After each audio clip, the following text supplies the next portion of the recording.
अस्सलाम वालेकुम। आज हम CCU 3.1 और उसका जो चैप्टर 8 है, इसमें इसका जो पेज 5 में वेल्ड किस कॉन्फ़िगरेशन पे बना है, बनेगा, और इस हवाले से पढ़ेंगे। इसके आज के इस पेज में वेल्ड की स्पेसिफिकेशन है और इसकी जो इलस्ट्रेशन है किस डिज़ाइन की है और इसकी वेल्ड शेप क्या होगी और इसको फिर किस तरह का सिंबल जो है वो डिज़ाइन करके जो है वो दिया गया है, इस हवाले से डिस्कस करेंगे। तो ये एलिमेंट्री जो बुनियादी जो वेल्ड सिंबल है, इनको जो है वो 22553 BSEN से लिया गया है। One edge flange weld USA, the raised edge being melted down completely. वो ये बात कर रहा है इसकी जो वेल्ड की जो प्लेट की जो कॉन्फ़िगरेशन है, इसको इस तरीके से डिज़ाइन करेंगे और डिज़ाइन करने के बाद फिर जो इसके रेज एज जो है वो ऊपर को उठा दिए जाते हैं। प्लेट के जो एज है उसके उनको ऊपर उठा दिया जाता है और फिर नीचे जो ग्रूव एक सीम जो रह जाती है फिर उसको वेल्ड कर दिया जाता है। और इस कैटेगरी का जो वेल्ड है वो ज़्यादातर अमेरिका में इस्तेमाल किया जाता है। और फिर उसकी जो वेल्ड सिंबल है उसकी जो कुछ इस तरह से। और नंबर 2 में स्क्वायर बट वेल्ड है। तो स्क्वायर बट वेल्ड का जो प्लेट की जो कॉन्फ़िगरेशन इस तरीके से होगी और उसको जो स्ट्रेट जो उसको जो है वो कोई उसकी ग्रूव या उसको बेवल या वी वगैरह नहीं लगती। उसको स्ट्रेट दोनों हिस्सों को गैप रख के उसको छोड़ दिया जाता है, फिर उसको वेल्ड कर दिया जाता है। ये ज़्यादातर जो थिकर प्लेट है। और इसके अलावा हाई करंट डेंसिटी जो वेल्डिंग प्रोसेस है वो इस्तेमाल किए जाते हैं।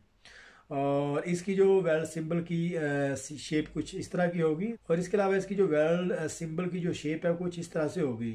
इसकी स्ट्रेट 2 लाइनें जो है वो यहाँ पे खींची हुई हैं। इसके अलावा नंबर 3 में है सिंगल वी बट वेल्स। तो सिंगल वी बट वेल्ड की शेप जो है वो इस तरह से होगी। दोनों तरफ से दोनों प्लेट को जो है एक एंगल पे, एक डिग्री पे उसको जो है वो ग्राइंड किया जाता है। अमूमन ज़्यादातर 30 डिग्री या 35 डिग्री पे उसको जो है वो ग्राइंड करते हैं। और फिर वो मिलाने से उसकी जो 70 डिग्री 75 अराउंड जितनी डिग्री वहाँ पे एप्लीकेशन पे रिक्वायर होती है वहाँ पे उसको फिर लगा देते हैं। और ग्रूव लगाने के बाद फिर उसको वेल्ड कर दिया जाता है। और फिर उसकी जो सिंबल की जो शेप है वो सिंगल वी बट वेल्ड की शेप कुछ इस तरह से होगी। इसको हम सिंगल वी बट वेल्ड कहेंगे। सिंगल बेवल बट वेल्ड में जो एक प्लेट जो है उसको स्मूथ ही रहने देते हैं। तो दूसरी प्लेट को जितनी उस पर डिग्री रिक्वायर होती है, जितनी स्टैंडर्ड अलाउ करता है उस पर उस हिसाब से उसको जो है वो बेवल लगा दी जाती है। और फिर उसकी जो वेल्ड सिंबल की जो शेप है कुछ इस तरह से होगी। एक जो स्ट्रेट लाइन है और दूसरी जो मतलब एक जो प्लेट है वो बिल्कुल स्ट्रेट और स्मूथ होगी। तो दूसरी को जो है वो बेवल लगा दी जाती है इस तरीके से। तो उसको हम सिंगल बेवल बट वेल्ड कहेंगे। और नंबर 5 में single V butt welds with a broad root face. और सिंगल वी बट वेल्ड में इसकी जो शेप है कुछ इस तरीके से होगी। दोनों प्लेटों को जो है वो एक एंगल पे उसको ग्राइंड किया जाता है, कट लगाया जाता है। और फिर कुछ एरिया यहाँ पे उसका जो ब्रॉड रूट फेस कुछ हिस्सा काफ़ी सारा यहाँ पे छोड़ दिया जाता है, जिसको फिर हम ब्रॉड रूट फेस भी कहते हैं। और उसकी जो वेल्ड की जो सिंबल की जो कॉन्फ़िगरेशन है वो इस तरीके से होगी। उसके अलावा नंबर 6 में है सिंगल बेवल बट वेल्ड है और with a broad root face. और इसी तरीके से फिर वो सिंगल बेवल बट वेल्ड है। पहले हमारा सिंगल वी बट वेल्ड था, मतलब दोनों प्लेटों को जो है वो उसको एक एंगल पे कट लगा के फिर उसको जो है वो वेल्ड किया हुआ है। और जो सिंगल बेवल बट वेल्ड है तो सेम उसी को एक प्लेट को जो स्मूथली छोड़ देते हैं, दूसरी पे जितनी डिग्री पे उसकी जो बेवल रिक्वायर होती है फिर उसको वो कट लगा दिया जाता है, उसको ग्राइंड कर लिया जाता है। फिर उसको जो है वेल्ड करने के बाद इसकी शेप कुछ इस तरह से नज़र आती है। फिर उसकी जो सिंबल है वो उसको जो single bevel butt weld with broad root face इस तरीके से वो नज़र आता है। उसके अलावा नंबर 7 में है सिंगल यू बट वेल्ड। तो पैरेलल आर स्लोपिंग साइड। और इसमें सिंगल यू बट वेल्ड है, इस तरीके से इसको यू टाइप की एक शेप बना दी जाती है। मतलब दोनों प्लेट्स को ही एक एंगल पे जो है कट और उसकी डिग्री पे उसको जो बेवल और उसकी जो सीम लगाई जाती है, उसकी ग्रूव लगाई जाती है। फिर उसके बाद उसको जो वेल्ड कर लिया जाता है। और इसकी जो यू बट वेल्ड की शेप है, स्लोपिंग साइड भी इसे कहते हैं, वो कुछ इस तरीके से डिज़ाइन किया गया है उसका सिंबल। और उसके अलावा नंबर 8 में सिंगल जे बट वेल्ड है।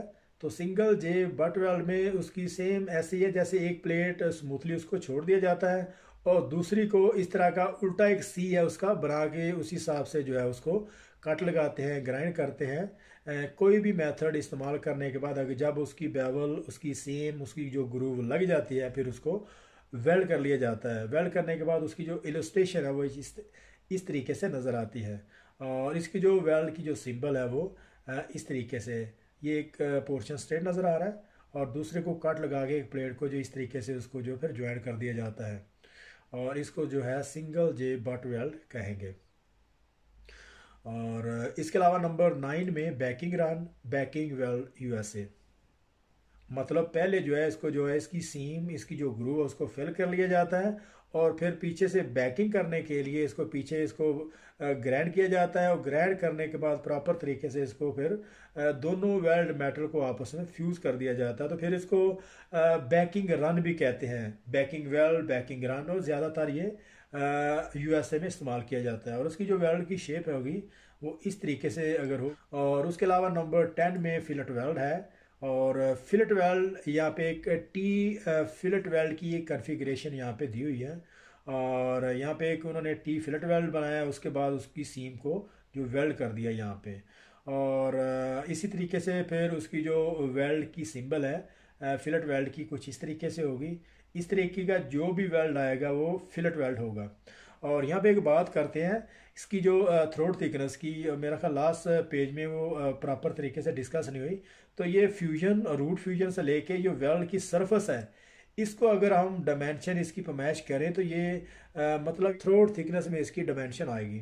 और अगर इस रूट फ्यूजन से लेकर इस किनारे तक अगर इसकी हम डायमेंशन लें तो फिर ये होगा leg length, horizontal leg length. और उसके बाद नंबर 11 में प्लग है, plug weld, plug slot weld, और ये इसको ज़्यादातर अमेरिका में इस्तेमाल किया जाता है।